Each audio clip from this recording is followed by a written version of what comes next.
तो आज मैं आपको एक अनोखी रहस्यमय कहानी सुनाऊंगा। अगर आप चैनल पर नए हैं तो अभी सब्सक्राइब कर ले तथा कहानी पूरा देखे। अंत में एक अनोखा रहस्य छुपा है। धन्यवाद। तो सुनिए।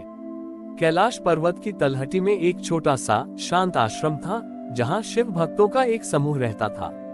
इन भक्तों में एक युवा और उत्साही शिष्य था, जिसका नाम था उत्तम। उत्तम बहुत ज्ञानी और वाक्पटु था। वह घंटों तक शिव महिमा पर प्रवचन दे सकता था, लेकिन उसमें एक अहंकार था। वह कर्म की अपेक्षा ज्ञान को अधिक महत्व देता था। उत्तम हमेशा नंदी, शिव के प्रिय वाहन, को देखकर मन ही मन सोचता था, ये नंदी कितना साधारण और मूक है। यह न कोई प्रवचन देता है, न कोई जटिल तपस्या करता है, बस खड़ा रहता है। शिव जी इसे इतना महत्व क्यों देते हैं? उत्तम की इच्छा थी कि वह सीधे शिव जी की सेवा करे, न कि किसी साधारण कर्म या मूक सेवा में लगे। एक दिन उत्तम को कैलाश पर भगवान शिव के दर्शन के लिए जाने का अवसर मिला। जाने से पहले गुरु ने उसे एक साधारण सा काम सौंपा। उत्तम, तुम शिवधाम की यात्रा कर रहे हो, इसलिए रास्ते में तुम्हें जो भी सबसे प्यासा प्राणी मिले, उसे यह छोटा सा जलपात्र अर्पित कर देना। उत्तम ने जलपात्र लिया और यात्रा पर निकल पड़ा। रास्ते में उसे कई प्यासे जीव जंतु मिले, लेकिन उत्तम ने सोचा, ये तो बहुत छोटा सा जलपात्र है। मैं इसे किसी साधारण पशु को देकर इसका महत्व वह कम नहीं कर सकता। मैं इसे सीधे भगवान शिव को ही भेंट करूंगा। वो एक प्यासे कुत्ते, एक सूखे पत्ते वाली लता और एक बूढ़े राहगीर को भी नजरअंदाज करता हुआ आगे बढ़ गया, ये तर्क देते हुए कि ये भेंट शिव के लिए है। जब वह कैलाश के द्वार पर पहुंचा, तो उसने देखा कि भगवान शिव अपने ध्यान में लीन हैं और उनके सामने नंदीमुख भाव से खड़ा है। उसकी आंखें प्रेम और थकान से बंद हैं। उत्तम ने जलपात्र शिव जी को अर्पित करने के लिए हाथ बढ़ाया। तभी नंदी ने अपनी आंखें खोली। उसके मस्तक पर एक चमकीला बिंदु प्रकट हुआ और शिव के माथे के तीसरे नेत्र से जुड़ गया। नंदी के कंठ से एक कोमल पर स्पष्ट आकाशवाणी हुई, जो स्वयं शिव की थी। ग्रेटर देन उत्तम, तुम यहाँ तक आए, ये तुम्हारा ज्ञान है, लेकिन तुम्हारा जलपात्र अधूरा है। तुमने इसे उस जीव को नहीं दिया जिसे इसकी सबसे अधिक आवश्यकता थी।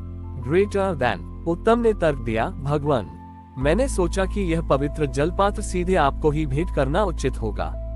शिव ने उत्तर दिया, तुमने ज्ञान को पूजक पर कर्म और करुणा को नकारा। मैं केवल तभी भोलेनाथ हूँ जब मेरे भक्त भोलेपन, सादगी और निस्वार्थता से सेवा करते हैं। नंदी मूक है क्योंकि उसका ज्ञान शब्दों में नहीं बल्कि निरंतर सेवा में है। वो हर पल मेरे भार को उठाता है, मेरी आज्ञा का पालन करता है और सेवा में ही अपने अस्तित्व को पाता है। यही उसका सबसे बड़ा तप है। शिव ने आगे कहा, याद रखो, जो जल तुम रास्ते में किसी प्यासे जीव को देते हो, वह मेरे कंठ तक पहुंचता है, और जो तुम मेरे लिए बचाते हो, वह मुझ तक नहीं पहुंच पाता। शिव ने नंदी की ओर इशारा किया और कहा, नंदी की महानता उसकी मूक सेवा में है। वह संसार को उपदेश नहीं देता, बल्कि सेवा का उदाहरण प्रस्तुत करता है। तुम ज्ञान लेकर यहाँ आए, लेकिन सेवा का सार त्याग आए। उत्तम का अहंकार टूट गया। उसने समझा कि नंदी की मूक भक्ति उसकी वाक्पटुता से कहीं अधिक श्रेष्ठ है। उसने तुरंत वापस जाने का फैसला किया। जब वह वापस रास्ते पर लौटा, तो उसने सबसे पहले उसी बूढ़े राहगीर को जल पिलाया जिसे उसने पहले नजरअंदाज किया था। जल पिलाते ही उसे लगा कि शिव स्वयं उसके जल को स्वीकार कर रहे हैं। उत्तम ने उस दिन से प्रवचन देना कम कर दिया और निस्वार्थ सेवा को अपना मुख्य धर्म बनाया। उसने समझा कि नंदी का मूक समर्पण ही शिव तक पहुंचने का सच्चा मार्ग है। उत्तम ने अपनी भूल सुधार ली और वापस आश्रम आकर मौन सेवा को अपनाया। वह अब नंदी को केवल एक वाहन नहीं, बल्कि कर्म योग का साक्षात प्रतीक मानता था। वह अपनी सारी विद्वता को छोड़कर आश्रम के सबसे छोटे और सबसे कठिन काम करने लगा, जैसे पानी भरना, सफाई करना और गुरु के लिए लकड़ियां लाना।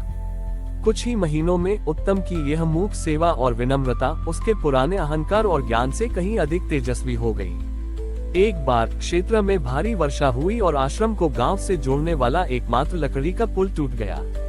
ये पुल न केवल आश्रम के लिए महत्वपूर्ण था, बल्कि गांव के चरवाहे और राहगीर भी इसी का उपयोग करते थे। गुरु ने सभी शिष्यों को बुलाया और कहा, इस पुल को तुरंत बनाना होगा। ये सेवा का कार्य है और इसमें शक्ति, बुद्धि और तीव्र श्रम की आवश्यकता है। तर्क वितर्क करने वाले शिष्य तुरंत अपनी योजनाएं बनाने लगे। उन्होंने सबसे मजबूत लकड़ियों, रस्सियों और निर्माण के जटिल तरीकों पर घंटों बहस की, लेकिन काम शुरू नहीं किया। वे उत्तम का उपहास करते थे। उत्तम, तुम तो बस सेवा करो, ये काम तुम्हारे बस का नहीं, इसके लिए ज्ञान चाहिए। उत्तम ने न तो उनकी बहस में भाग लिया और न ही उनकी बातों पर ध्यान दिया।